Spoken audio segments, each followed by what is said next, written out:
Muy buenas tardes, tengan todos ustedes bienvenidos a Memorial del 2024. Pues otra vez juntos, bienvenido. Qué bueno. Y pues ahora, con motivo de estos días en los que recordamos a personas muy queridas que lamentablemente se han adelantado, siguieron su viaje.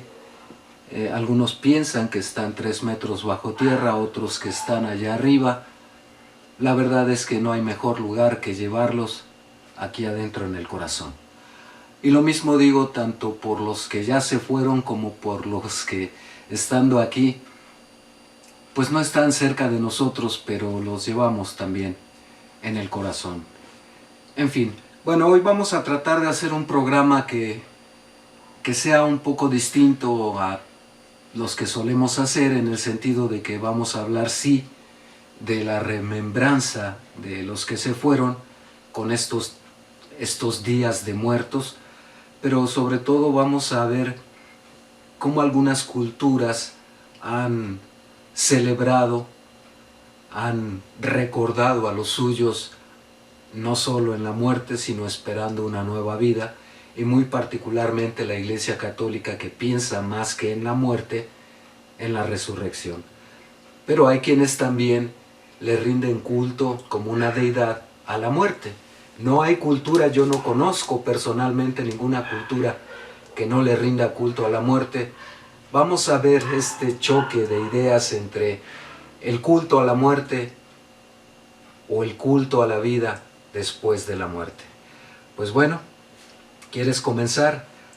¿Por dónde quieres? En el culto de todas las culturas que sí respetan a la muerte, pero y le rinden honores y hasta generan pirámides como en Egipto, y te escriben una literatura maravillosa como el Libro de los Muertos, y toda una guía para que el faraón llegue al más allá, al paraíso, o la Iglesia Católica, que te habla de la resurrección y de que el milagro de la salvación no se consuman si no es a través de la muerte, o nos vamos directamente a las celebraciones de días de muertos y también al culto que se le rinde a la muerte.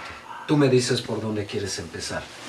Me parece que sería interesante revisar los antecedentes del culto a la muerte, sobre todo porque sociológicamente y desde una perspectiva muy cientificista se le denomina como el culto a la muerte, ya no como a santos, sino como rendirle culto al ser que fallece, como el principio de la civilización, porque al momento en que un grupo de humanos nómadas empiezan a enterrar a sus muertos y a entender o pensar, creer que hay algo más allá, es cuando se le denomina que empieza la civilización, tanto desde los nómadas hasta los agricultores.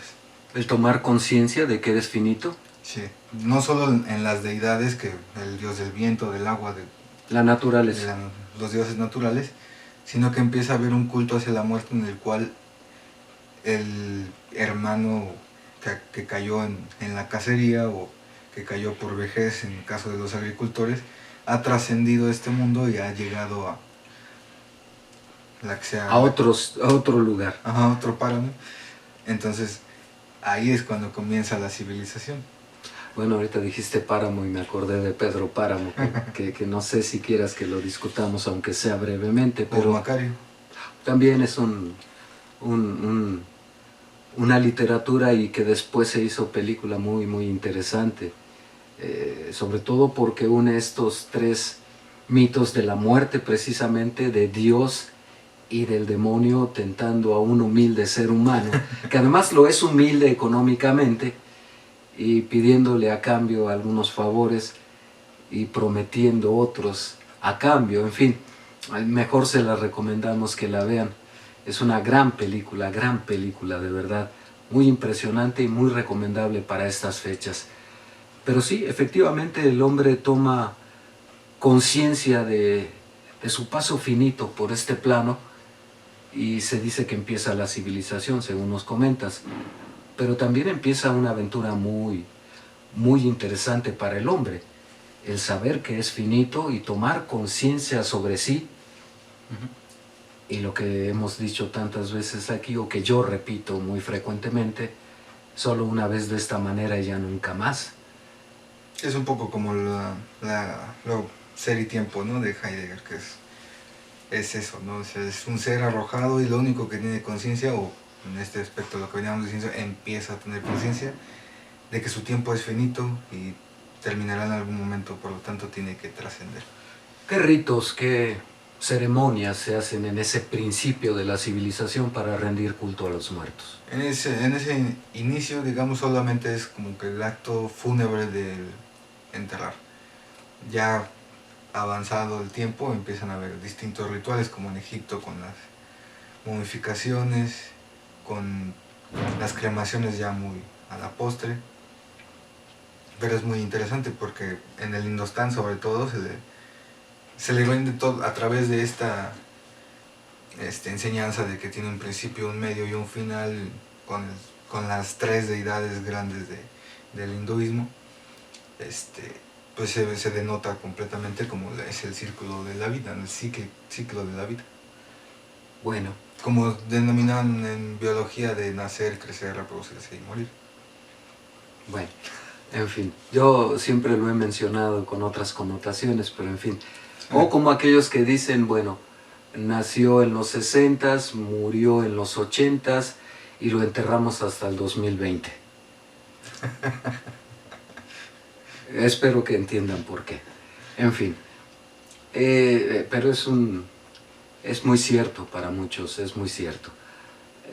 ¿Quieres remontarte a los orígenes prehispánicos? Aunque yo sé que sería interesante repasar el culto a la muerte por griegos, romanos, persas, chinos, en fin, no sé. Tú dime si nos vamos a lo prehispánico para aterrizar ya en nuestra cultura o quieres darle una repasada. Diría que sería mejor aterrizar porque los demás son prácticamente como que un sincretismo con lo que se llevó a cabo aquí con lo de la conquista. Entonces me parecería como que... Bueno, griegos y romanos todavía no conocían a... Los romanos sí, vivió en su tiempo Jesús, pero los griegos no. Pero las ideas preconcebidas del cristianismo ya están desde la escritura Sí. de Gilgamesh, por En ejemplo. fin, bueno, ¿cuál era la concepción de la muerte para el prehispánico? Era un poco, por eso decía que aterrizar por el sincretismo, era igual que como en Grecia, ¿no? Con esta introyección de la Ilíada de vive mucho, muere joven y deja un cadáver hermoso, más o menos era lo mismo. Uy, cuánta gente conozco que dice eso y no saben lo que dicen, pero en fin. Ay, tienes que morir por la polis además. Una vez... Por la polis, Ajá. cuando vas al Oxxo. No, decía por el pueblo, pues. Ya aquí en Mesoamérica es exactamente lo mismo. Hay que recordar que el que muere como sacrificio, ya una vez ya con los mexicas como estructura, como la gran estructura, el culto a la muerte empieza a ser una especie de constructo que lo mencionábamos el programa pasado, que es Tezcatlipoca el que resguarda la entrada al Mictlán. Y hay que tener en cuenta que en comparativa con quizás solamente los egipcios tienen esa concepción, la muerte ya no tiene una connotación de juicio a posteriori, ¿no? O sea, posterior a la muerte. No juzga. Ajá, no juzga, solamente moriste y ahora vas a un lugar de descanso, donde tu alma va a descansar y por eso en Egipto se llevaban vasijas, tesoros, papiros Con las instrucciones para... con las instrucciones, y por eso aquí en Mesoamérica está como que el gran mito del Xoloscuincle que te ayuda a cruzar el inframundo, digamos. Entonces curiosamente ya después se ve el sincretismo también porque pasas a través como si fueran los círculos del infierno, ¿no? De Dante. También tienes que pasar a través de eso para poder llegar al lugar de descanso aquí en Mesoamérica. Pero fíjate que, por ejemplo, en el caso de los guerreros, la muerte cobra otro significado porque ellos son quienes van a dar vida al sol para que otra vez al día siguiente renazca, nos ilumine mueva los ciclos de las estaciones, la cosecha, en fin. Para los guerreros la muerte tiene otro significado. Hay dos tipos de sacrificio. El primero es el que se ejecuta entre los aztecas y los tlaxcaltecas, que ya habíamos mencionado por encima, que es una batalla fingida en la cual yo azteca, capturo a tus mejores guerreros tlaxcaltecas, los sacrifico para darle vida al universo y que todos los dioses empiecen su movimiento o prosigan con su movimiento. Mientras que está el otro sacrificio, que es la batalla que Pedro de Alvarado confundió. Ese ritual es el que se lleva un niño uno de los mejores guerreros es seleccionado. Durante todo un año se le dan placeres, de que van desde comida, mujeres y... De hecho, los guerreros todos viven así. En su mayoría, pero este es un específico en el que se le da todo durante todo un año y al término es sacrificado y su corazón es el que le da vida a Huitzilopochtli. Muy interesante. Incluso el juego de pelota también tiene mucho significado en ese sentido, porque los que pierden en el juego de pelota son sacrificados o son muertos. No, al revés, son los ganadores los que son sacrificados. Bueno, yo no querría ni jugarlo ni ser ganador en ese sentido. En esta connotación es la misma temática. Los perdedores son sacrificados para el universo y los ganadores son sacrificados para Huitzilopochtli. O sea que todos se mueren. Sí. Uy, qué carnicería, ¿no? No, es uno de los grandes que se cuenta poco, ¿no? O sea, cuando entra Hernán Cortés con Moctezuma y le va mostrando toda Tenochtitlán, con mucho orgullo le muestra, mira, este es nuestro gran santuario que demuestra nuestro gran poderío, que era una pared de puros cráneos. Sí, todavía la exhiben parcialmente con lo que queda en el Templo Mayor. En fin, y no es la única cultura que recurrió a ello. Es un choque. Había cielo, había infierno para los aztecas, para los prehispánicos. Solo un lugar de descanso era el Mictlán, que es resguardado por Mictlantecutli, que es simplemente el señor que resguarda y que resguarda no solo a los muertos, sino sus huesos, ¿no? Por ahí va el mito de Quetzalcóatl, que es el dios que baja al inframundo. Mictlantecutli le decía, adelante, pasa por los huesos, y después le ponen una trampa que provoca que Quetzalcóatl muera, pero al ser deidad pues, renace y asciende de nuevo con los huesos. La resurrección. Fíjate que todas las culturas tienen ese culto a la resurrección, casi todas. Vamos, finalmente los egipcios no enterraban a sus faraones con tantas cosas si no fuera porque pensaban que iban a resucitar. De hecho, mucho de la cultura judeocristiana, por el tiempo que los judíos estuvieron presos por Egipto, se habla de tomar muchos rituales de los egipcios. Por ejemplo, cada que celebramos misa, o los que tienen gusto por ir a misa, cuando el sacerdote levanta la hostia y dice que es el cuerpo de Cristo, es en realidad un ritual egipcio que nos refleja la salida del sol y de la vida. Mostrar a Ra. Así es. Entonces, pero bueno, y luego nos preguntamos quién es el pagano, ¿no? Tiene una connotación muy interesante porque habla de las diferencias de los dioses, ¿no? Huitzilopochtli es el dios de los guerreros, Ra, a través de otras manifestaciones suyas, como también Huitzilopochtli es manifestación de otros, siguen siendo dioses guerreros, pero cuando son dioses solares, como en el caso de Quetzalcóatl y de Ra, que son los que descienden y después ascienden, tiene esta connotación de que el que se sacrifica es el dios. Sí, eso es muy interesante, qué bueno que lo tocas. Por ejemplo, Huitzilopochtli te ofrece el mundo, poder, y que seas un imperio mayúsculo, ¿no? Pero a través de ¿qué? Del sacrificio, no tuyo, sino de los que conquistas. Igual del otro lado, Thoth hace lo mismo, mientras que Ra Y Quetzalcóatl son los dioses que se sacrifican a sí mismos, porque el hombre no tiene que sacrificarse, sino es el dios el que se sacrifica para poder tener esa ascensión divina. Del mismo modo va cambiando en la posición judio-cristiana al momento en el que primero había sacrificios humanos, después se van uniendo con otras culturas, como por ejemplo en Egipto, y cambia el sacrificio a un cordero. Después cambia la connotación y ahora es el Cordero de Dios, que es Jesucristo, quien se sacrifica para perdón de los pecados. Pero esta connotación existe en todas las culturas. Aquí es Quetzalcóatl, allá es Ra, En Egipto. En Grecia no estoy seguro muy bien de quién. Es Apolo. Y pues, en fin. Cristo. Pero es interesantísimo. Si uno lo ve del lado egoísta, pues que el Dios se sacrifique por mí y me conceda todos los milagros con su sacrificio. Eso es lo que pregona la doctrina judeocristiana. Y sin embargo, cuando se da el encuentro, en el choque o la asimilación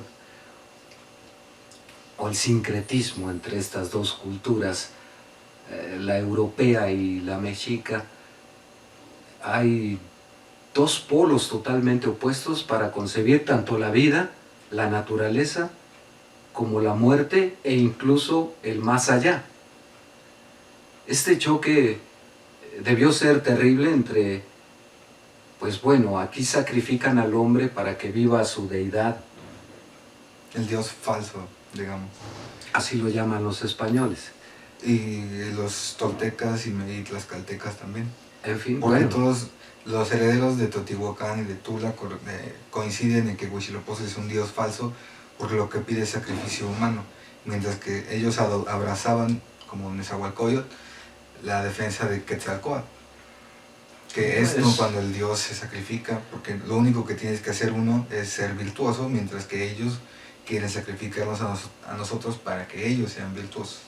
Bueno, salvo mejor opinión, me parece a mí que de alguna manera los dioses prehispánicos, como el de la cultura judeocristiana también, no son sino una proyección de las emociones, de los sentimientos, de las capacidades y de los intereses humanos. Siempre ha existido el debate de quién creó a quién. Si los dioses nos crearon a nosotros o nosotros nos inventamos y creamos dioses. En fin, yo lo digo por esto, porque por ejemplo, cuando hablas de la cultura prehispánica, de un lado tienes toda la espiritualidad, la bondad, la creatividad, la creación misma con dioses como Quetzalcóatl. Del otro lado tienes a un dios que es ira, furia, dominio, poder, ánimo de conquista, y esa dualidad también pervive en el hombre. De alguna manera estamos conformados por un lado muy espiritual, pero por el otro el instinto del que ya hemos hablado muchas veces, de preservar la vida, pero una vida que valga la pena ser vivida, dominando al resto en algunas culturas como la prehispánica, y con poder.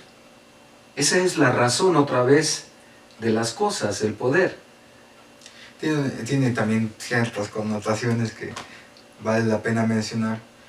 Huitzilopochtli pide el sacrificio del otro para poder hacerte a ti, creyente mío, de todo lo que tú quieras. Ese es un pacto con el dios falso. Quetzalcóatl te pide que te sacrifiques tú, porque yo ya me sacrifiqué por ti, pero lo único que tienes que hacer tú es ser virtuoso, ser bondadoso con los demás, lo mismo que Jesús, que también es lo que pide, ¿no? Pero hay que tener en cuenta, en el caso de los mitos, el simbolismo es muy interesante. ¿Por qué? Porque Buda fue tentado por Mara 3 veces y rechazó la promesa del mundo. Jesucristo fue tentado por Satán 3 veces y rechazó el mundo. Y además se fue al desierto y fue 40 días también entre meditación y tentaciones. Así es, y todas las rechazó. ¿Qué te dice el mito de Quetzalcóatl? El dios cae en la tentación. Es tentado por los tres sacerdotes de Tezcatlipoca y cae en la tentación, se inmola. Buda no tiene tanto ese mito, pero Cristo, por ejemplo, muere, renace y asciende como el sol. Es el sol invicto. Mientras que Quetzalcóatl desciende, muere, desciende y asciende como Venus. ¿Qué tiene este simbolismo de diferente? Que es muy parecido a lo que le pasa a las personas. Tú puedes caer en la tentación hoy, mañana, pasado mañana, siempre, en una semana, siempre, pero te puedes morir y renacer. Cada día incluso. Y en algún momento ya llegarás a ser el sol invicto. Esa es la diferencia que se encuentra con Quetzalcóatl, que tiene más visión en la cultura del individuo, en el que sabe que va a ser tentado, que sabe que va a caer en la tentación, pero se puede transformar y seguir tendiendo hacia esa divinidad. Un dios, una deidad prehispánica que tiene una visión más amplia, porque en todo caso Huitzilopochtli es conquista aquí, asiéntate aquí, domina a aquellos, en fin. Y yo no te doy nada si no sacrificas. Sí, eso es terrible. Bueno, antes de hacer una pausa, por razones técnicas, volvamos a la visión de la muerte y de la resurrección, porque vamos a hablar de otras cosas también. En la cultura prehispánica no hay tanto como una resurrección, sino esta que describes como la del día a día, tratar de reinventarse tipo ave fénix y de entre las cenizas volver a construirte. De manera virtuosa, porque si te vuelves guerrero igual tienes que ser virtuoso. Sin embargo, tiene otra misión. Sí. El guerrero ya no es ni siquiera por conquistar, es simplemente por buscar ser virtuoso como guerrero y ya. No completo, pues, no ser un ser acabado, más pleno. No se complementa al momento en el que matas a otros, sino en el hecho de que eres el mejor guerrero. En el entrenamiento. En fin. En la preparación, pues. Bueno, pues son dos maneras de ver tanto la religión, las deidades, pero vamos a ir a ver a la muerte en sí. Vamos a ver cómo la trataban y cómo nos trataba y nos trata la muerte, tanto en ese tiempo como ya en pleno siglo XXI, que seguimos muy presos de tradiciones, mitos, creencias, leyendas y costumbres. Hacemos una pausa, regresamos. Estamos de regreso en Memorial del 2024, estamos rememorando el culto a la muerte justamente por las celebraciones que aquí en México en lo particular tienen un gran colorido, una serie de mitos, leyendas, deidades, y siempre frente a lo inexorable como es la muerte, porque a final de cuentas nos va a alcanzar algún día o la vamos a alcanzar a ella según se quiera ver. Pues bueno, hemos hecho un repaso de cómo lo ven distintas culturas, los egipcios. Estábamos abordando lo prehispánico para aterrizar ya en lo nuestro y en estas nuevas formas de concebir y ver y rendir culto a la muerte. Y también estábamos hablando de este otro mito, guste o no mientras no se compruebe, de la resurrección. Bueno, decíamos también que era un encuentro terrible entre dos culturas distintas, la europea con los españoles y la nuestra, que de alguna manera no hay infierno, no hay paraíso para los naturales de esta tierra, para ellos sí, y que además es un infierno, es fuego, es terrorífico.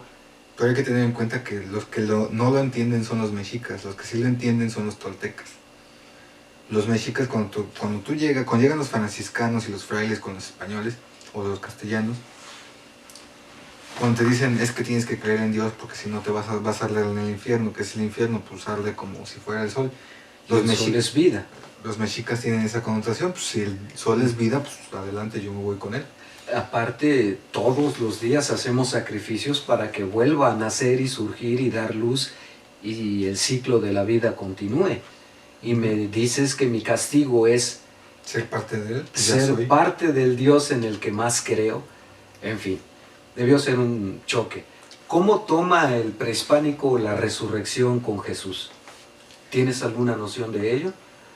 Pues se fue haciendo el sincretismo, cambió de Quetzalcóatl a Cristo nada más. Pero es complicado, mira, porque por ejemplo de charlas anteriores que hemos abordado lo prehispánico, y tú dices que eran muy vasallos del rey los indígenas, eso es entre comillas, porque cuando, para empezar, y comentabas que era algo amable ese vasallaje espiritual que emprendieron los frailes españoles, que fue más o menos amable, yo nunca lo vi así, porque para empezar los conquistadores lo primero que hicieron fue destruir la fe, y fue destruirles los templos. No es fortuito que con las piedras del Templo Mayor se construyese la Catedral de la Ciudad de México, y en cada comunidad, pueblo, barrio, etcétera, donde había un templo, con las piedras de ese templo edificaban su iglesia. ¿Por qué? Porque lo que querían era avasallar con sus creencias, su religión y terminar su fe. Pero no eran nada tontos los naturales de esta tierra, y porque además, así como Trump y los presidentes norteamericanos quieren que construyamos el muro, así los españoles nos obligaron a destruir los templos y construir sus iglesias. Pero el prehispánico era más avieso en esas tareas, y lo que hacía es que sí, mientras estaba construyendo, colocaba bajo el templo a sus deidades, les colocaba altares, les construía altares, sin que se dieran cuenta los supervisores de la obra, ni los propios frailes, y entonces pues iban felices a escuchar misa, porque en términos reales para ellos era ir a rendir culto a sus tradicionales dioses que estaban bajo la iglesia que los españoles creían que ellos habían construido. Y yo me imagino incluso también que dirían: mirad qué éxito hemos tenido, porque con cuánta fe y devoción vienen a nosotros y a la iglesia y a rendirse a nuestro Dios. En fin, pero no estamos desviando del tema. No, está bien, o sea, tiene muchas connotaciones, pero esto viene detrás de los mitos que nos cuentan, ¿no? O sea, ¿por qué destruyeron los templos para construir las iglesias? Porque no había manera de tener piedra caliza. No había, para traerlas es demasiado caro. ¿Con qué construyes? Con lo que ya está. Además, lo que ya está es de los mexicas, que son el pueblo derrotado. Pues de por sí los tlaxcaltecas ya lo habían derrumbado todo, por la venganza de los 100 años como conquistados. Entonces, ya está todo derrumbado, construyamos la iglesia. Y sí, los naturales ponían sus piedras y seguían venerando a sus dioses a través de eso, pero Cortés sí lo entendió, fue el único español que lo entendió, en el cual ellos vienen a nuestra iglesia no para adorar a la cruz o a Cristo, vienen porque ellos saben que aquí se adora al Dios, pero Cortés entendía, cosa que los castellanos no, y por eso él fue por la bula papal, para que él fuera quien pudiera juzgar a los naturales. Se están bailando, prendiendo inciensos y bla bla bla, hay que juzgarlos por herejes o por malos cristianos. Son malos cristianos porque no tienen la misma cultura, además están alabando a Dios. No, pero están adorando a Tlaloc. Pues sí, es una manifestación de Dios. ¿Y quién es su Dios? Pues Quetzalcóatl. ¿Y quién es Quetzalcóatl? Pues Cristo. Cortés entendió que había que a través de los años... Había que mediar, porque si no ibas a vivir permanentemente en guerra, y con todo y que tenías aliados con los tlaxcaltecas y otros pueblos, te hubieras visto obligado a masacrar a los mexicas. Pues los mexicas fueron masacrados. Sí, pero quedaron. Vamos, no mataste a todo el pueblo. La mayoría de los mexicas se murieron, que habrá quedado muy pocos. La mayoría de los supervivientes son los demás pueblos. Sí, pero se supone que esos eran aliados. ¿Sí? ¿Y por qué los transformaste en esclavos? Es que no hubo tal esclavitud. ¿No? No. Entonces de buena fe ellos construyeron los templos. Eran los aliados y el gran jefe, el nuevo Tlatoani, era Hernán Cortés. Y él le pedía, lo querían mucho y era muy respetado. Si él pedía que se construyera algo, se construía. Bueno, entiendo que estuvieran agradecidos por la liberación de un pueblo opresor como era el azteca. Y Cortés los defendió demasiado. Pero acuérdate que hablamos que a final de cuentas, por ejemplo en Tlaxcala, yo no sé si fue la Malinche quien tergiversó todo con tal de conseguir esa alianza, pero lo que pedía el cacique tlaxcalteca es: queremos ser libres, no cambiar de dueño. Y se cumplió. Los tlaxcaltecas fueron los grandes conquistadores.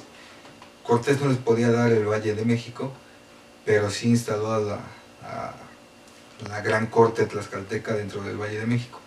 Lo que pasa es que lo que nos cuentan viene después de la independencia, que ya lo habían mencionado, cuando todos los demás pueblos son traidores, los aztecas son los grandes conquistados, por lo tanto, las víctimas, y nosotros somos hijos de los aztecas. ¿Y quiénes son los hijos de los aztecas?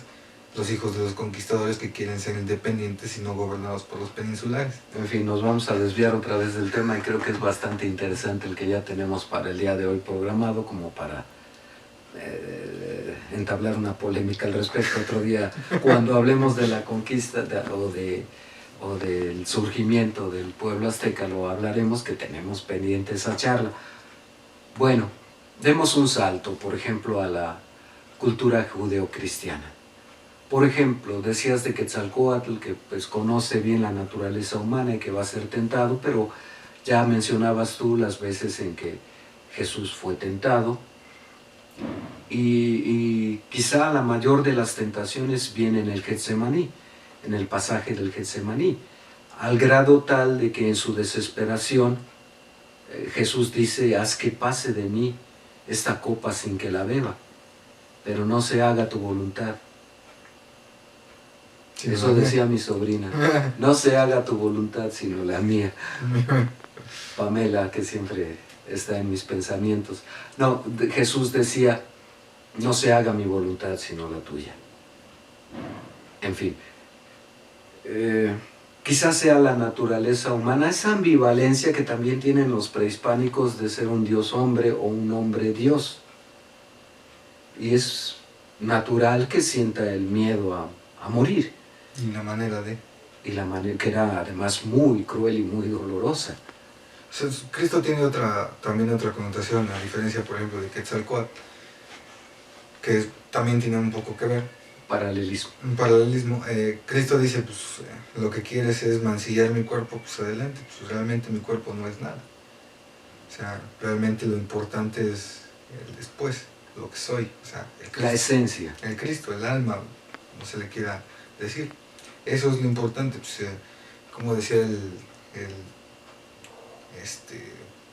podrás lanzarme palos y piedras, pero las palabras no me dañan, algo así. Entonces era más o menos así. O sea, puedes mancillar mi cuerpo, destruirlo, borrarlo de la existencia. Sí, pero... incluso cuando se enfrenta con los sacerdotes en el templo, les dice: destruid el templo y yo lo reconstruiré en 3 días, y se refería al templo, que es nuestro cuerpo. Y en 3 días anuncia la resurrección. Y pues los del templo le dicen: este templo llevó años, más de 100 años construirlo, y tú en 3 días.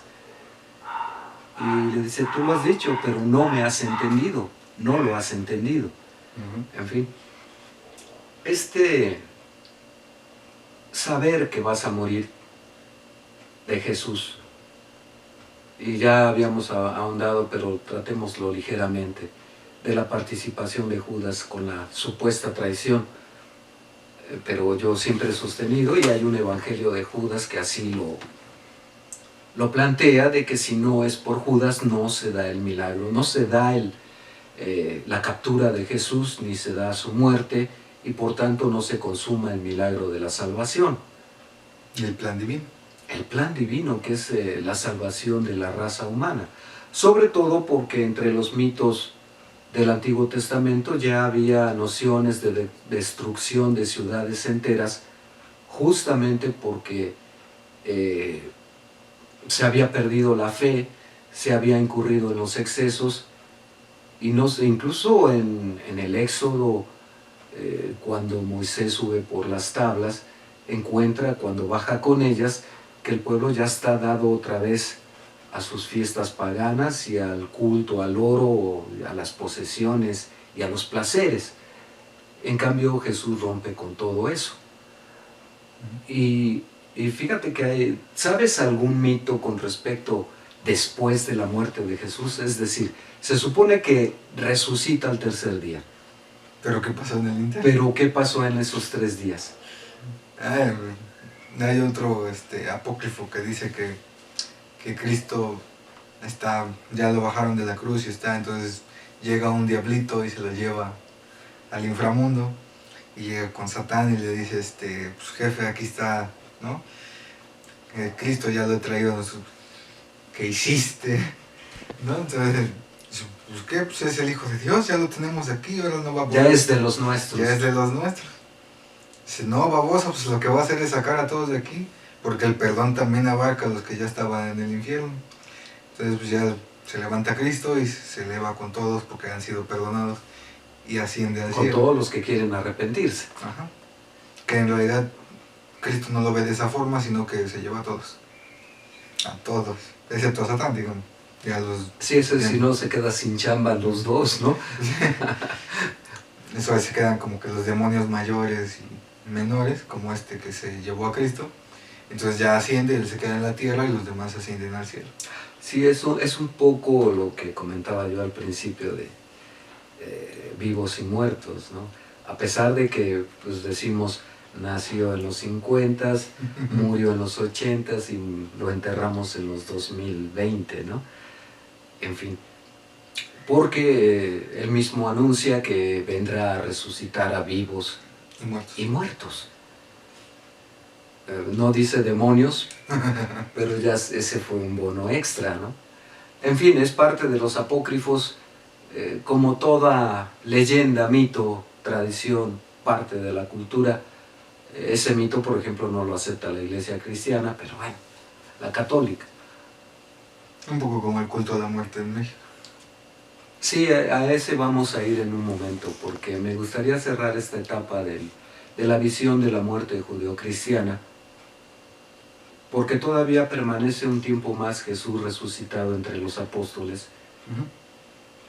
Y es la demostración de que efectivamente se puede matar el cuerpo, pero no la esencia.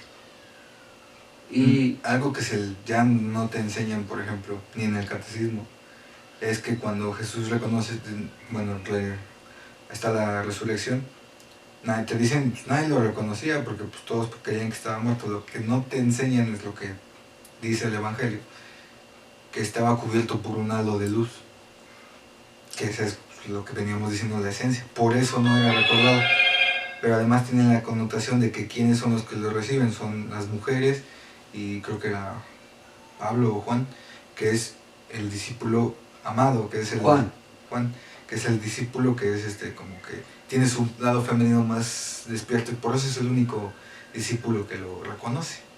Sí, es que incluso esta frase que se dice, el día que van las mujeres a tratar de ungir el cuerpo y ya sepultarlo bien,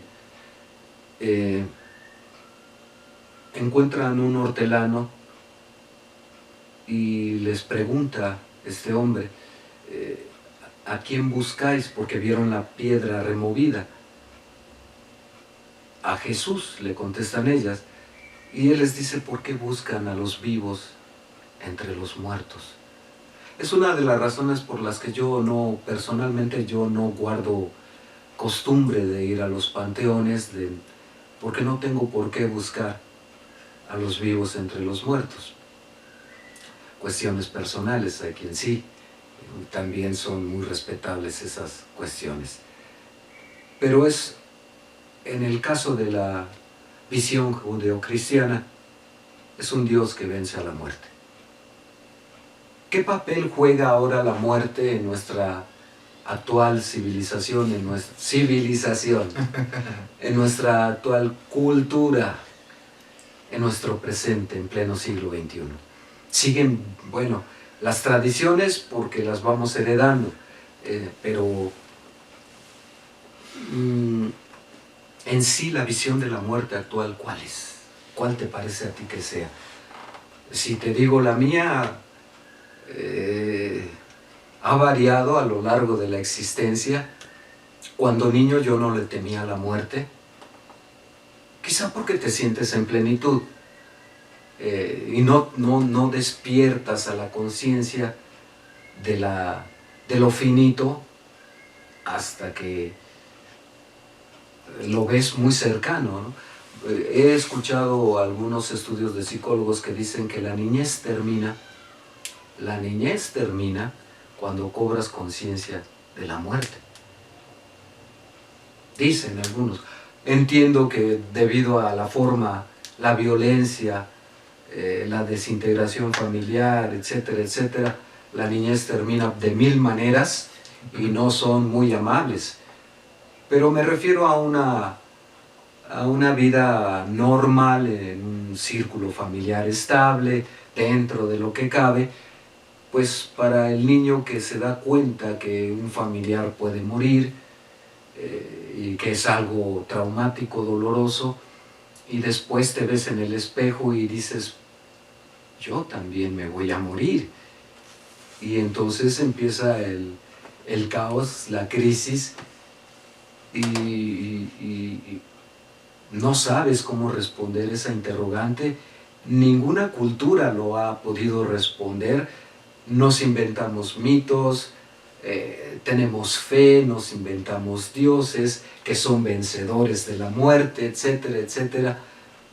Y con esto quiero aterrizar en tu visión y la visión contemporánea que nos puedas ofrecer de la muerte, en el sentido de que, uno, hay quien le rinde culto a la muerte, y no me refiero al narco en específico, que aunque quizá lo toquemos de pasada, sino al hecho de que alguna vez en el periódico donde yo trabajaba me tocó escribir el texto sobre la muerte, y yo hablaba de que ya existía este culto y esta visión amorosa incluso sobre la muerte en algunos sectores sociales, precisamente sin que yo abrazara esa creencia naturalmente, porque es muy democrática, no distingue raza, sexo, posición social, ni edad.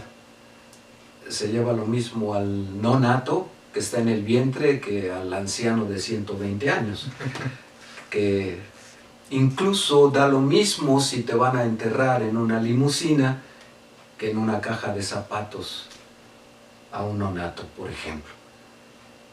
Es democrática, nos alcanza a todos. Hay incluso en la cultura mexicana este mito de la muerte enamorada, del que se enamora de la muerte, o la muerte se enamora del humano.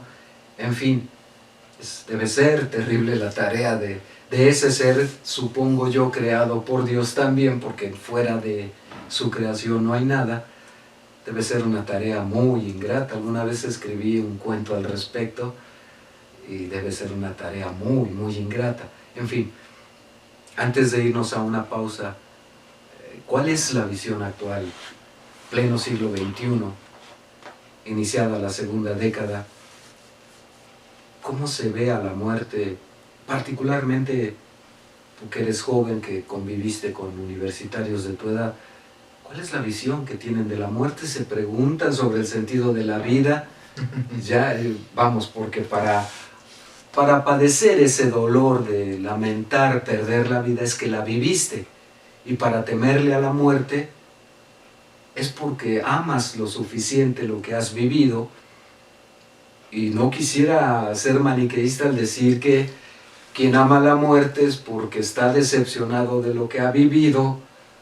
Sería ponerle una etiqueta que no va porque a final de cuentas la muerte, hayas vivido como hayas vivido, santo, pecador, etcétera, vivales, devoto de Dios, ilusos, persinado, mocho como panista o izquierdista como el peje, de todos modos nos va a abrazar algún día. ¿Cuál es la visión entre los jóvenes cuando tú estabas en la universidad? Cuando termine el juego, el rey y el peón van a la misma caja. Sí, sí, sí, sí. O lo que decíamos el otro día con Lucifer y el mito de decir, más vale gobernar en el infierno que ser un esclavo en el cielo, Que servir. que servir en el cielo. En fin, Eh, eso lo abordaremos otro día. Hay una, digamos, una introyección que se ha llevado a cabo durante mucho tiempo en el nivel de civilización y cultura, en la cual la muerte ya no está introyectada de esa forma. Los musulmanes lo tienen claro, pero ya en la civilización occidental los hijos de los cristianos no tienen, y judíos quizás, no tienen claro en ese sentido. Tienen claro que se van a morir, pero mientras hay que disfrutar pues, la vida. No, pero mira, hay culturas que sí son milenarias. La China, por ejemplo, es milenaria. Pero no es occidental. Sí, ya lo sé, tienen su propio ritual. Pero hay culturas, por ejemplo, citas a los musulmanes, judíos o judeocristianos, que durante siglos han seguido pensando en ese, una parte de los judíos por lo menos sigue pensando en ese Jesús vencedor de la muerte. Y si no, piensan en el Dios dador de vida. Aunque eventualmente llegará el Mesías y los castigará a todos y nos dará nuestra tierra prometida. Sí, sí, porque somos la raza privilegiada, ¿no? Los hijos de Dios solamente. En fin, pero entre los jóvenes, tú que convives con ellos más o menos, ¿cuál es la idea de tanto de la vida como de la muerte? De la vida hay que disfrutarla, de la muerte pues mejor la dejo para después porque no estoy muy seguro y espero no alcanzarla pronto. No está en mi agenda, digo yo, Exactamente. suelo decir. Y entre los jóvenes se ve así, o sea, los únicos que son más conscientes con eso son los que han tenido ya no solo un familiar, sino un compañero, un amigo que ha fallecido y que estuvieron presentes. Eso despierta el respeto por la muerte. No lo sé, entiendo lo que dices porque a mí personalmente me ha tocado estar presente en la muerte de gente muy querida para mí, familiares muy cercanos, mis propios padres, en fin, y ha sido una experiencia muy enriquecedora, pero yo no sé en el caso de otras personas que también han pasado por lo mismo, a mí me hace valorar y amar muchísimo más la vida y entender que tanto yo fui afortunado con mis padres al cuidar sus últimos días, como fueron ellos afortunados de que uno de sus hijos, en general todos, pero yo por la cercanía con ellos me tocó vivirlos y acompañarlos en este trance de una manera más cercana. Y digo que fueron afortunados porque la verdad es que ninguno tenemos garantizado que haya alguien detrás de nosotros que vele hasta el último aliento. Sobre todo en una civilización que ahora es el primero yo, después yo, al último yo, y con una sociedad que ahora particularmente los jóvenes dicen, bueno, yo no quiero ni casarme ni tener hijos porque no quiero responsabilidades. Y se casan con el gato o con el perro o con la mascota. El árbol. Porque pues no te va a reclamar nunca, ni vas a discutir y nada que se le parezca. En fin, maneras de ver la vida. Yo no quiero compromisos, no quiero responsabilidades. O lo que dices, yo voy a disfrutar lo más que pueda ahora y pague después. Pero yo me pregunto en el caso de los jóvenes, ¿realmente están disfrutando la vida o están evitando el compromiso? Un tema que me parece interesante para abordar en otra ocasión. Evitamos el compromiso con la vida, porque ¿a qué le llaman vida? Pues digamos que al libertinaje y al gozo, pero esto viene también por parte de la civilización occidental, la introyección que ahora se viene viendo, que es lo que decíamos de la Ilíada. Vive mucho, muere joven y deja un cadáver hermoso. En fin. Bueno, vamos a hacer una pausa porque vamos a entrar a la parte más complicada de esta discusión y quizá haya alguno que otro choque ahí de ideas, pero son para adentrarnos en lo que piensa cada cual por una parte, la forma de concebir tanto la vida como la muerte, y si es que existe algo más allá. Yo no lo sé, decía un tío mío, muy querido también, yo no sé si exista vida después de la muerte, yo no sé si exista Dios, pero por las dudas me porto bien. En fin, vamos a hacer una pausa. Regresamos. Estamos de regreso en Memorial del 2024. Va a ser un programa largo porque, por lo que estoy viendo, hay muchos temas que debatir. Creo que a todos nos preocupa la muerte, tanto como nos ocupa la vida. Yo personalmente, decía hace un rato, de niño no le temía a la muerte, sino a la vejez que te disminuye, que te hace depender, que te hace padecer muchísimas cosas. El solo hecho de haber perdido las facultades que uno tenía en la adolescencia e ir constatando cómo las va uno perdiendo a medida que pasa el tiempo es terriblemente dramático, pero en fin, ahora que ya se vuelve uno dinosaurio, pues le toma miedo a ambas cosas, tanto a la vejez como al tránsito hacia otra vida, porque no tenemos ni garantizado el acceso al paraíso, y yo compré membresía allá abajo. Como decía Oscar Wilde, todos los días amanezco pensando en inventar un nuevo pecado. En fin, así trata uno a veces de divertirse, por lo menos.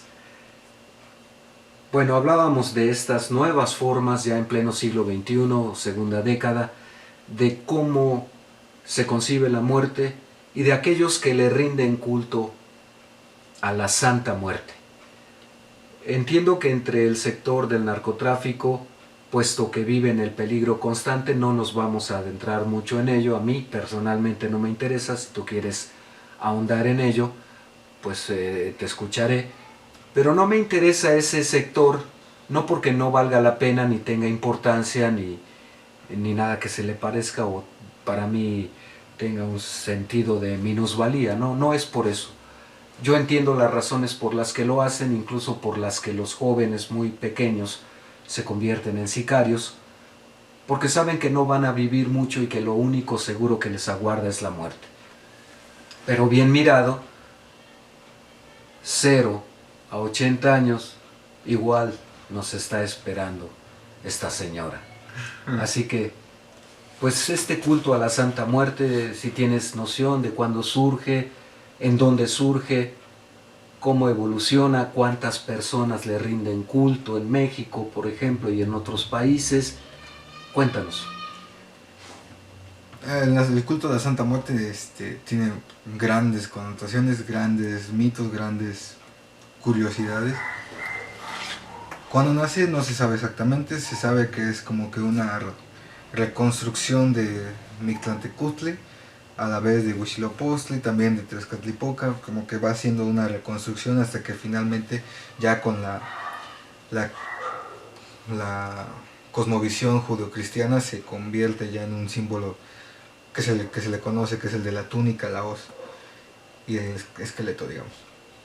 Así es como se empieza a partir de ya el México independiente, dado el caso en México, que es donde hay sí, más. aterricemos aquí. Hay un culto que nace en los 80s o 70s, que es en Argentina, el cual no conozco. Ahí se llama San la Muerte. Lo desconozco, aunque tiene ciertas connotaciones. También la mexicana viene y la argentina viene de parte de los haitianos, de los africanos y de los cubanos. Pero el culto a la muerte en México también viene a través de Tezcatlipoca, Huitzilopochtli. Sí, lo prehispánico. Sí. Y el sincretismo. Claro. Ya con lo judeocristiano bien introyectado, ya es cuando se crea todo esto, ¿no? Además, va creciendo y construyéndose el culto. Ya en el México independiente, postcolonial, ya los indígenas, que ahora sí ya eran esclavos de los hacendados, empieza a haber un gran culto a la muerte, porque es el único dios o deidad que a través de un pacto, por eso decía que la cosmovisión de Huitzilopochtli, a través de un pacto, yo te pido tal cosa, tú me la das a cambio de tal otra cosa. Entonces, El Dios del trueque a final de cuentas, ¿no? Uno va a la iglesia, siempre he dicho yo, para confesarse, pedir perdón y salir a pecar con renovados bríos. entonces su culto va creciendo, va acumulando feligreses siempre de los estratos sociales más bajos, hasta que llega, digamos, el siglo XX y ya a finales de los 80s o principios, comienza a tener una connotación más singular de una religión en forma, ¿no? Digamos. Una religión, pero que parte a través de otra, porque a pesar de que es, digamos, miembro de esta cultura prehispánica, ya abrazando la cristiandad, ya tiene estas connotaciones de que todos sus feligreses son católicos, pero volvemos a lo mismo, el Dios cristiano no te ofrece nada para la práctica. La vida. Ajá, en la vida práctica, sí. Porque, bueno, depende, o sea, mi madre, que era muy creyente, no puedo decir que católica, era muy creyente pero muy mal hablada, había que ver cómo inculcaba la fe al estilo misionero, al golpe. No, pero me refería al hecho de que... No, quiero decir que en la vida cotidiana el Dios judeocristiano es como en las cartas, ¿no? Como veo doy, como te muevas te doy. No tanto así, sino el hecho de que simplemente si tú tienes fe, pues vas a tener el descanso eterno en el paraíso. Bueno, pero otra vez, diría Serrat, yo les financio a los curas sus bienes temporales y ellos tramitan mi salvación eterna. Pero ocurre que ahora aquí y en este momento yo tengo necesidades, mi familia tiene necesidades, mis hijos tienen necesidades, y ese Dios que está, sabe Dios dónde, no la satisface, como no la satisface la Iglesia Católica, y esto explica en gran medida la pérdida de feligreses y de creyentes en la Iglesia Católica y la búsqueda de nuevas alternativas espirituales. El Estado, sobre todo con el neoliberalismo, deja de responderle a la sociedad. La Iglesia, que sigue pensando en el domingo y en las limosnas y en la Panamericana, es decir, estos carros blindados que sacan los recursos, los depositan en el banco y terminan en Roma, pues también están inmersos en otras cosas y no resuelven mis problemas. De ahí que haya una gran deserción tanto de la Iglesia Católica como de creer en el Estado, sobre todo si nos habían creado el mito de papá gobierno. Entonces, estas nuevas formas de buscarse deidades o creencias obedece a eso. Pero, bueno, si estas deidades ya probadas que te ofrecen paraísos celestes y no terrenales, tampoco te ofrece nada, ¿qué ofrece en concreto la muerte como para que vaya ganando adeptos? Es decir, insisto, si tú revisas, todos los dioses son Dios del trueque. Diosito, me porto bien y hago esto, te hago una manda, te prometo, voy a San Juan de los Lagos de Rodillas, o a la Basílica de Rodillas, pero concédeme este milagro. Dios del trueque.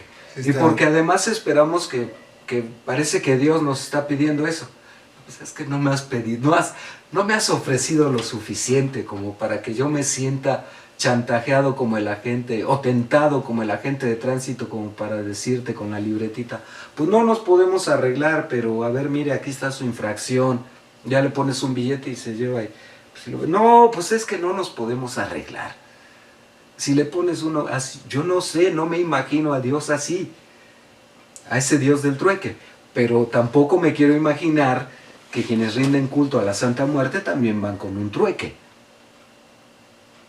Pues hasta cierto punto. pero tiene otras connotaciones. No lo sé, cuéntala, porque no sé si los demás las conozcan, yo no las conozco en lo personal. No porque mire de lejos a la muerte, he dicho que no está en mi agenda, pero yo sí estoy en la suya. Así que estamos en empate técnico. Pues no diría que empate, ¿no? Dice el dicho que la muerte está tan segura de cumplirlo que te da toda una vida de ventaja. Pues sí, la pequeña gran diferencia es que yo no sé qué tipo de vida o existencia lleve la muerte, y yo sí te puedo hablar de la mía, de mis amores, de mis pasiones, de mis sinsabores, y la muerte no. Y no creo que sea una chamba muy satisfactoria provocar tanto dolor, ¿no? Pero en fin, o sea, O alegría en muchos casos. bueno, liberación en aquellos que piden a gritos la eutanasia, pero la verdad es que pues yo no le encuentro así como que sea una tarea muy halagadora, muy satisfactoria. Si lo ponemos en plano terrenal y ya la muerte llega a su casa y mira, hoy me cargué a tantos, al marido, ¿no? Si es que es femenina la muerte. Sobre todo cuando llegas a un hogar y te llevas un bebé.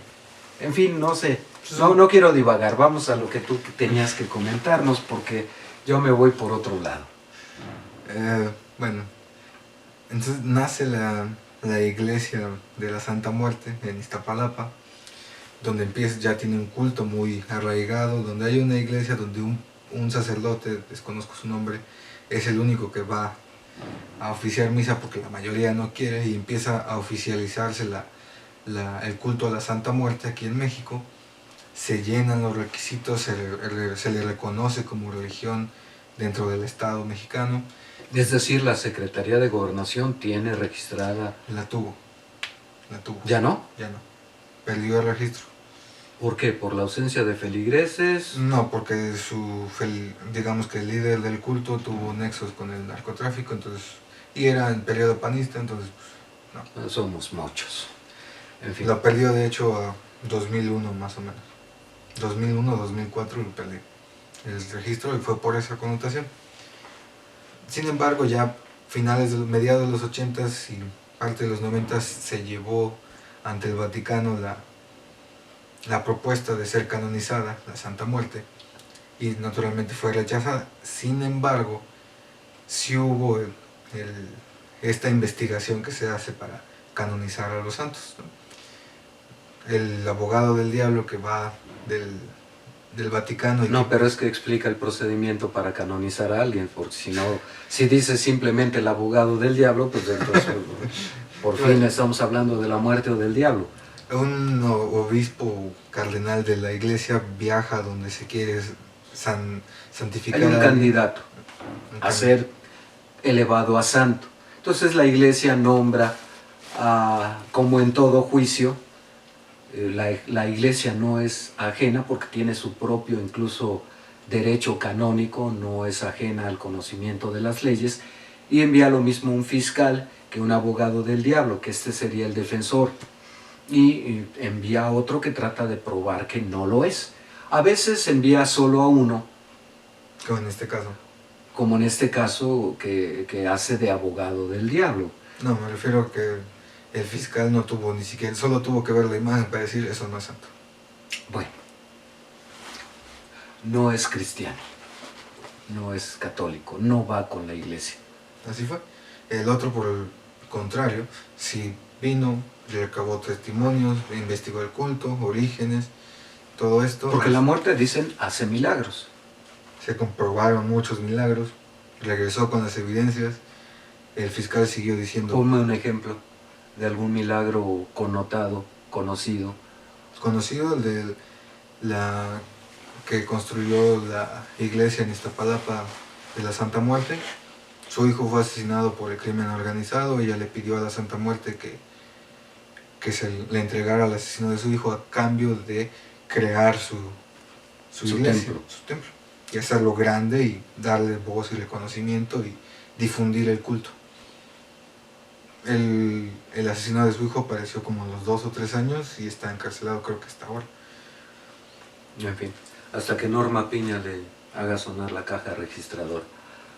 Es muy interesante como de cuántos creyentes de la Iglesia de la Santa Muerte estamos hablando en México. Hoy en día no tengo el dato duro, pero al menos hasta el 2005 eran casi 20 millones de feligreses. 20 millones, válgame Dios.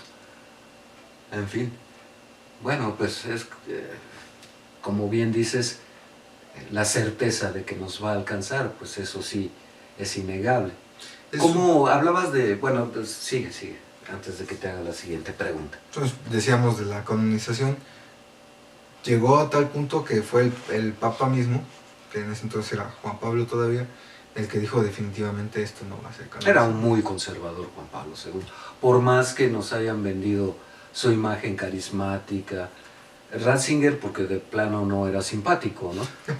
Pero el Papa Juan Pablo II tenía ese aspecto bonachón, pero pues es uno de los mayores encubridores de pederastas, en fin.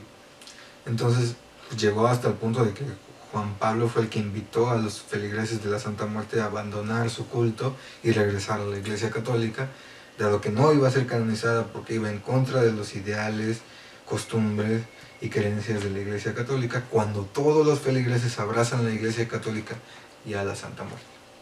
Y paradójico además porque, insisto otra vez y lo traigo muy a colación porque poca gente repara en eso, si Jesús no muere, no se consuma el milagro de la salvación. No me imagino a Jesús quedándose a vivir con una familia, teniendo hijos y seguir pregonando. Fíjate que ya que hablamos y recomendaste al principio algunas películas, La última tentación de Cristo es eso. No se consuma el milagro de la salvación porque Jesús no muere. Él vive una vida paralela creyendo que no es necesario su sacrificio, que Dios, lo único que en el caso de, si mal no recuerdo, era Abraham, que le pide que mate a su primogénito en un cerro, una cosa así. Y ya cuando lo va a matar, Jesús escucha la voz de Dios que le dice, no, solo quería ver si efectivamente me amas tanto y me quieres tanto y crees tanto en mí que podría sacrificar a tu hijo. Pero en fin. Ya viene la connotación del cordero, cuando es el Dios el que se sacrifica, o en este caso cambia del sacrificio humano por el sacrificio animal, que eventualmente se convertirá en el sacrificio simbólico. ¿Tienes conocimiento de cómo es una misa en honor de la Santa Muerte? Idéntica a cualquier misa católica. No varía, se lee la Escritura, se lee primero algún pasaje del Antiguo Testamento y se termina con el Evangelio. Por lo que he visto es una misa cualquiera. O sea, se escogen ciertos pasajes, pero hasta cierto punto la indumentaria, te digo, es un sacerdote devoto de la Santa Muerte y seminarista. ¿Él? Yo no sé cómo va a lidiar con eso la Iglesia Católica. El culto fue, como decíamos, rechazado ya por la Secretaría de Gobernación como por el 2000-2004, y desde entonces ha vivido en la clandestinidad. Pero pues, todos los feligreses siguen peregrinando incluso a la iglesia que está en Iztapalapa. Qué choque tan terrible, ¿no? Por una parte, una iglesia católica que no satisface las necesidades espirituales y materiales también. En este sentido, por ejemplo, lo que decíamos de un dios del trueque. Sí es un dios del trueque, sin embargo, hay que tener en cuenta que es la muerte, ¿no? Entonces tiene que ser Y con ella no negocias. Es objetiva, justa y se acabó. Y si lo que prometes tiene que ser cumplido. Bueno, eso de objetiva y justa, quién sabe. Conozco muchos que ya deberían estar en manos suyas y son los que más viven, ¿no? Y además son ricos. Pues sí, pero no, ellos no son devotos, ¿no? No, pero si es justa, seas o no devoto, vamos, lo mismo se lleva a chinos que a musulmanes que a Sí, pero hispanos que me refiero a negros. al ritual en el creyente devoto, digamos. Si yo pido tener un trabajo a cambio de llevarte una ofrenda a tu iglesia en Iztapalapa, eventualmente encontrará un trabajo el de este creyente y el creyente tendrá que ir a dar su ofrenda, por poner un ejemplo. Es complejo. Pero siempre es de acuerdo, o sea, lo que se le pide a la Santa Muerte tiene que ser equivalente a lo que se le va a dar. Porque la Santa Muerte, que es lo que este cardenal que vino a certificar los milagros, descubrió, o sea, el pacto debe ser equitativo, es decir, lo que yo pido tiene que ser equivalente a lo que voy a dar, sin embargo se va a cumplir siempre y cuando cumpla el creyente, ¿no? Pero se va a cumplir. Bueno, quizás esa sea la diferencia con la Iglesia católica y el Dios judeo-cristiano, porque pues te la pasas pidiendo y ni siquiera te ofrece, ¿no?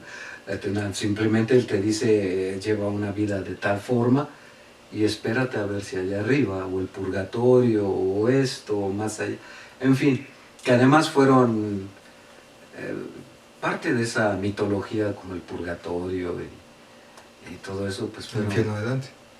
¿Mandé? El infierno de Dante. Ah, sí, bueno, fueron pretextos de la Iglesia durante una larga temporada y quizás hasta hoy día, como para vender canonjías, ¿no? Pero en sí el culto a la Santa Muerte en México está demasiado arraigado y tiene pues, todas estas connotaciones prehispánicas, mucho culto en estos días de festividad de Día de Muertos, sobre todo en la cultura de la brujería y todo eso, en ese tipo de casos. Eso es muy importante, ¿cómo diferenciamos de quienes rinden culto a la muerte de aquellos que se van hacia la brujería, lo oscuro, el lado negativo?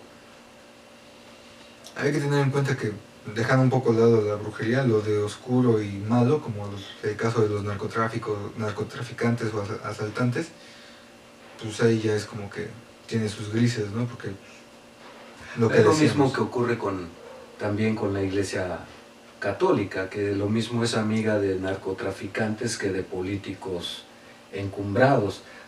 Onésimo Cepeda, que estuvo como obispo en Ecatepec y que también pasó por Morelos, muy amigo, incluso estudió en el seminario con un padre muy amigo mío que le dio los santos óleos a mi madre, padre Baltasar López Bucio, que yo supongo, la última vez que pregunté por él todavía sigue vivo. Hombre extraordinario que abrazaba la teología de la liberación, que se ocupaba de este aspecto que la Iglesia Católica por eso está perdiendo feligreses. La teología de la liberación dice cómo vamos a llenar de fe un alma en un cuerpo que ya perdió todas las capacidades hasta mentales porque no es alimentado ni nutrido, está en la miseria. En fin, bueno, para cerrar, te dejo diciendo algo que tú quieras agregar, ya nada más pregunto, ¿tiene futuro esta iglesia en torno a la Santa Muerte? ¿O el presente es una muestra de ese futuro que ya tiene cuando dices que cerca de 20 millones? En el 2008, más si no, 2005. No. ¿Cuántos te gusta que sean ahora? O hay muchos que son ambivalentes, ¿no? Lo mismo van a misa tradicional, judeocristiana, católica, que a los de la Santa Muerte. Como dije, los devotos de la Santa Muerte no están peleados con los católicos, muchos son católicos. Entonces... Pero los católicos sí. Ah, pero ese es el problema de los católicos, no de los devotos de la Santa. No, yo creo que es problema de ambos, porque mira... No, porque al igual que esta connotación va a ser demasiado polémica, pero al igual que los satanistas, a los de la Santa Muerte ni les va ni le viene que los católicos tengan problemas con ellos. No. A lo que me refiero es esto. Yo siempre he dicho que toda religión por naturaleza es excluyente. Esta es la religión verdadera y los demás no me interesan. Pero hay quien lo lleva al extremo. La Iglesia Católica te excomulga y no pasas de ahí. No es violenta. Vamos, la iglesia, Sí. los sacerdotes, pero igual te pueden organizar al pueblo lo mismo para organizar una guerra cristera que para decirte por quién votar, como en el Estado de México, por ejemplo, o en Guanajuato, Donde no ha llegado. la civilización, Sí. ni los españoles. Bueno, nada más esa parte de españoles que predicaban. Bueno, ya nos vamos, nos vas a cantar algo, pero antes dame una conclusión porque no tengo ninguna animadversión ni prejuicio al respecto. Finalmente siempre he dicho y lo sostengo que hay tantas religiones, creencias y dioses como seres humanos hay, porque al margen de cualquier ideología o de cualquier creencia, a base de la experiencia personal y el contacto con el entorno, cada quien va desarrollando su propia idea, se inventa sus cultos, sus dioses del trueque, el dios del trueque. Me encanta, yo escribí al respecto, debo haber tenido 18 años, no más, cuando terminé la carrera y me pasaron cosas complicadas, entré en crisis con eso porque pues me di cuenta que de alguna manera me había quedado con el Dios de mis padres, que es un Dios del trueque.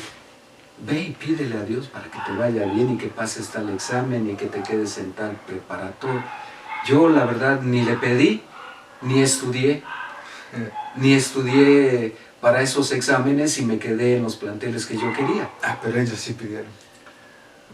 No, el que fue a la escuela fui yo, compañero. En fin. Pero bueno, a lo mejor, pues si tú quieres tomarlo por ese lado, así va.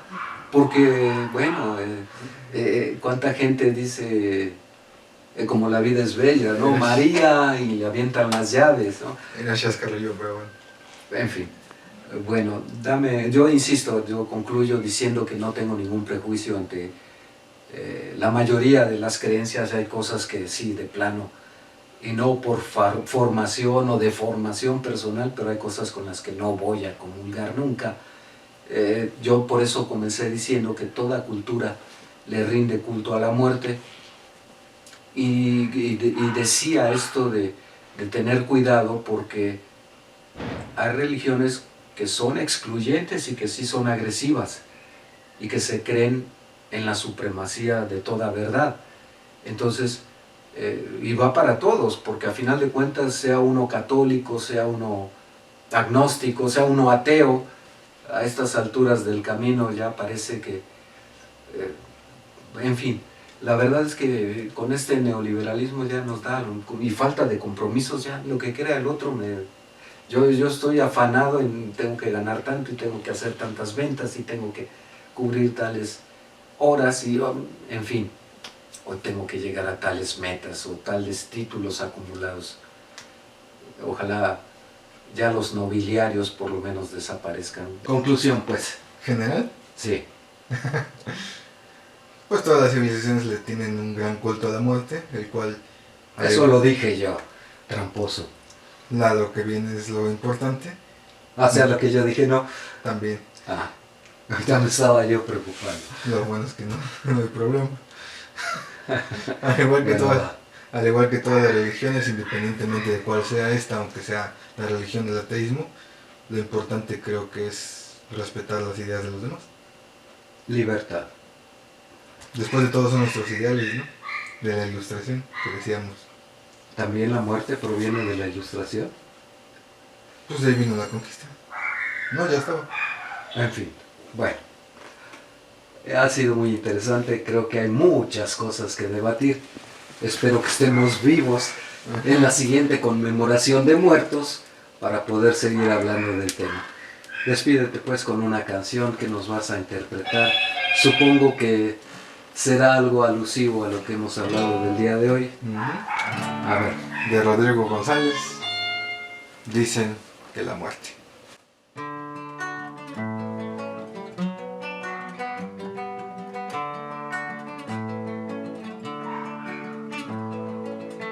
Dicen que la muerte anda tras mis huesos, si es así la espero, para darle sus besos. Y si no me alcanza la muy condenada, me paro un ratito pa' verla enojada. Cuentan que la muerte va muy atareada, llevándose viejos, también muchachada. Que asusta a la gente, que asusta de veras, pues viene y te lleva, aunque no lo quieras.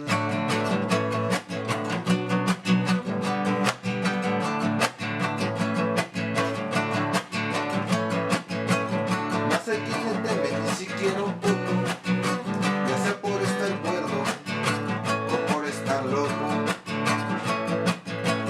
Y hasta cuentan dichos de sobrevivencia, de espíritus locos que retan la ciencia. Dicen que la muerte va muy atareada, llevándose viejos, también muchachada. Que asusta a la gente, que asusta de veras, pues viene y te lleva, aunque no lo quieras.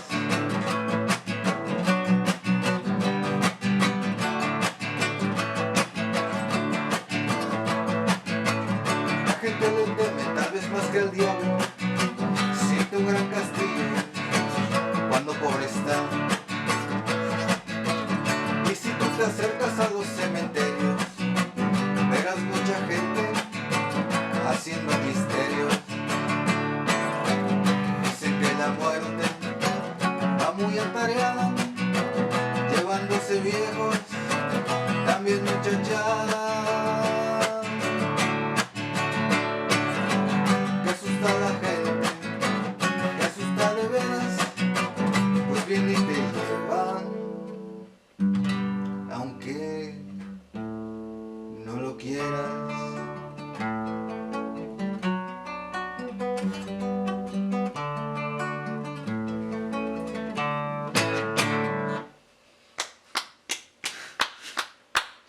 Bueno, hay varias razones por las que te aplaudo. Primero, porque la canción ya la había escuchado y me recordó que la cantamos juntos el día de mi despedida de soltero. No me acordaba, quién sabe cómo andaría. En fin, mi culpa de este individuo. En fin, por una parte. Por la otra, qué paradoja que la haya escrito Rodrigo, porque pues así tampoco le avisó con lo de los sismos. Y porque a final de cuentas, como escribí yo alguna ocasión en aquel periódico en el que trabajaba en Día de Muertos en ocasión de esta celebración, es muy democrática. Y esperemos, yo no la tengo en la agenda, sé que estoy anotado por ahí, pero yo sí cierro diciendo que por fortuna quiero creer que también estoy anotado en el libro de la vida. Gracias a todos ustedes, espero que no haya sido muy largo ni muy tedioso. Lo hemos disfrutado bastante, cuídense mucho, nos vemos la próxima. Hasta entonces.